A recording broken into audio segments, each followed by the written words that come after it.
जय श्री कृष्ण दोस्तों। जितिया का पावन पर्व आने वाला है।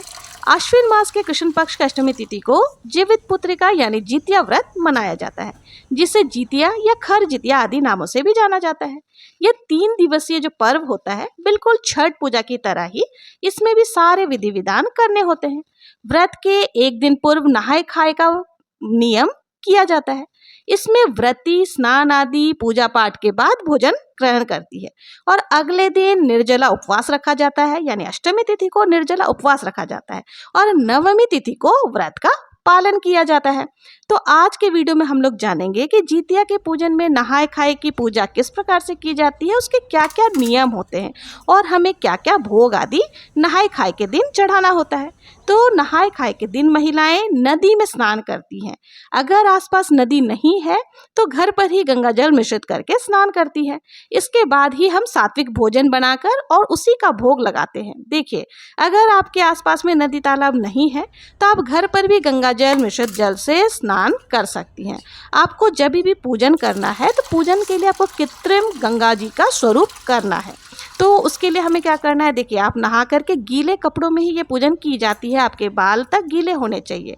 तो आपको क्या करना है, एक पवित्र पात्र कोई सा भी आप पूजा का पात्र ले सकते हैं या फिर बड़ा सा कुछ भी आप ले सकते हैं जो पूजनीय हो। उसके अंदर ही आपको गंगा जल भर लेना है। थोड़ा सा गंगा जल डालें और फिर शुद्ध जल से आपको पूरा भर लेना है इसको, यानी कि हम कृत्रिम गंगा नदी का स्वरूप देंगे। अब देखिए, आप जो नहाए खाए से एक दिन पहले स्नान करेंगे ना, अगर आपके केशों से धो करके स्नान कर लेना है, अगर आपकी सासू माँ जीवित है तो आप नहाए खाए वाले दिन सर से नहा सकती हैं और शैम्पू साबुन आदि भी लगा सकती है, यूज़ कर सकती है। लेकिन यदि आपकी सासू माँ जीवित नहीं है, उनकी मृत्यु हो गई है, तो देखिए, आपको भूल कर भी शैम्पू साबुन नहीं लगाना है।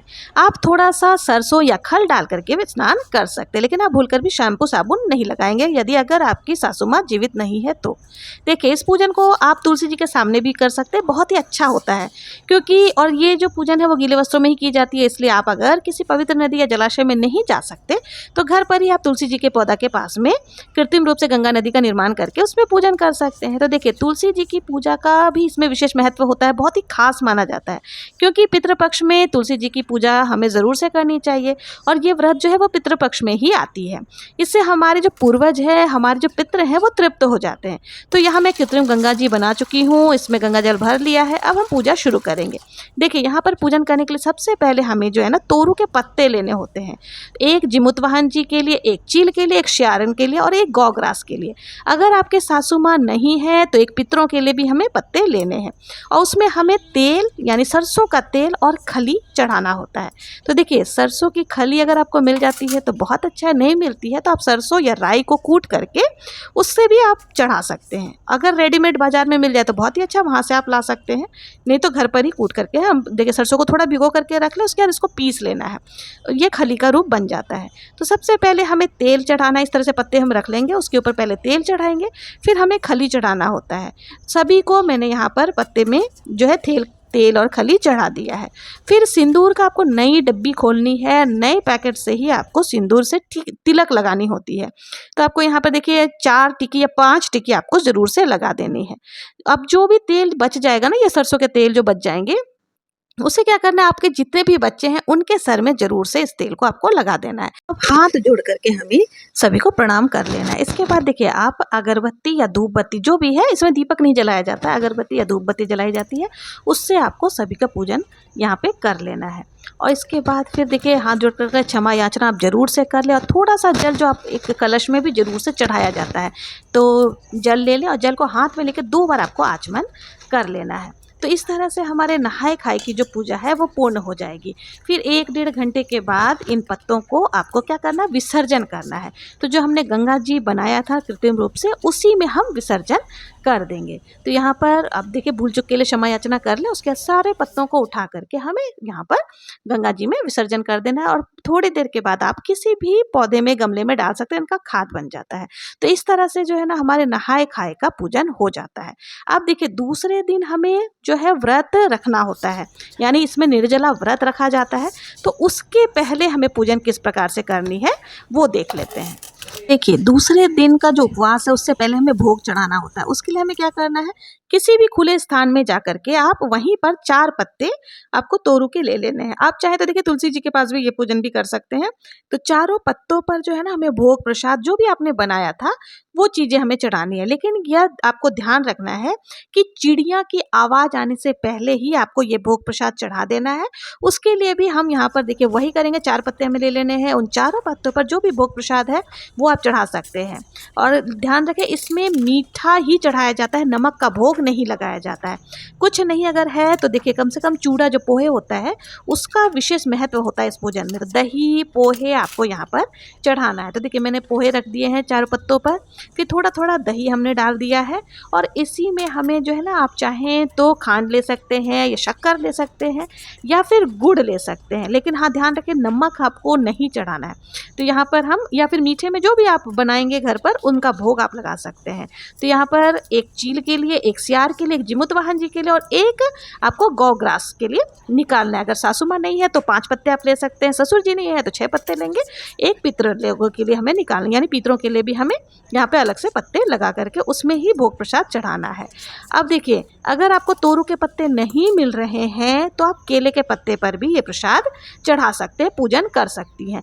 देखिए इस तरह से चारों पत्तों पर हमने जो भी भोग प्रसाद है, फल आदि है, सभी कुछ या मिठाई आदि जो भी आप लाए हैं उनको हमें समर्पित कर देना है। और एक पात्र में आपको जल भी जरूर से समर्पित करना है। और देखिए थोड़ा सा भोग प्रसाद जो भी हमने लिया है ना हाथ में लेकर के आपको इस तरह से घुमा करके चारों दिशाओं में भी जरूर से डालना चाहिए। चारों दिशाओं में डालना बहुत ही अच्छा होता है। इसके बाद इस तरह से हमारी पूजन हो जाएगी। फिर हाथ में थोड़ा सा जल लेकर के आपको आचमन भी जरूर से कर लेना है, यानी कि सभी जितने भी हमने पात्र में चढ़ाए हैं पत्तों में उनको भी हमें डाल देना है। और चारों दिशाओं में जो हमने प्रसाद चढ़ाया था उसमें भी हमें जल जरूर से इस तरह से घुमा करके छिड़क देना है। अब हमें देखिए अगरबत्ती प्रज्वलित करनी है। इस पूजन में जो है ना धूप बत्ती या अगरबत्ती ही प्रज्वलित की जाती है, दीपक नहीं जलाया जाता है। तो अगर आपके यहाँ जलाए जाते तो आप जला सकते हैं, हमारे यहाँ नहीं जलाया जाता, हम अगरबत्ती से ही पूजन करते हैं। तो यहाँ पर हमने अगरबत्ती जला लिया है। अगरबत्ती से भी हम सभी को जितने भी देवी देवताओं को हमने जो भी चढ़ाया, चील को, सियारन को, जिमुत वाहन जी को, पितरों को, सभी से हमें निवेदन करना है प्रसाद को ग्रहण करने के लिए। और जो भी भूल चुके हैं उसके लिए आप क्षमा याचना जरूर से कर लें। अब यहाँ हाथ में इस तरह से जल लेकर के आपको 2 बार छोड़ देना है। तो इस तरह से हमारी पूजन हो जाएगी। चारों दिशाओं में भी आपको जल जरूर से छोड़ना है और हाथ जोड़ करके आपकी पूजा पूर्ण हो जाएगी। पूजा होने के बाद इस बात का आपको विशेष ध्यान रखना है कि ये पूजन आपको चिड़िया बोलने से पहले ही कर लेनी है। ठीक है, तो यहाँ पर हमने सारी पूजा पाठ हमारी हो चुकी है। उसके बाद हमें क्या करना है, देखिए अब देखिए जो भी हमने भोग प्रसाद चढ़ाया है उसमें से चील और सियारन के लिए जो हमने चढ़ाया है वो हमें वहीं पर छोड़ देना है जहाँ मैंने पूजा किया है। वो उसे चिड़िया कौवे आदि खा लेंगे। और हमने जो गौग्रास और पितरों के निर्मित निकाला था उसको हमें क्या करना है, एक थाली में इकट्ठा कर लेना है और गौ माता को आप खिला सकते हैं। गौ माता में बहुत सारे देवी देवताओं का वास माना जाता है, उनको खिलाने से बहुत ही ज़्यादा पुण्य की प्राप्ति होती है। यदि आपके घर में चिड़िया आदि नहीं आते हैं तो जो चील और सियारन का पत्ता है उसे भी हमें इकट्ठा करके एक प्लेट में इकट्ठा कर लेना है, सारे ही पत्तों को एक जगह इकट्ठा करके, और इनको हम गौ माता को खिला सकते हैं। इस तरह से गौ माता के द्वारा हमारे पितरों को भी तृप्ति मिल जाती है। तो देखिए इस तरह से हमारे सारे पूजन आदि हमें कर लेना है।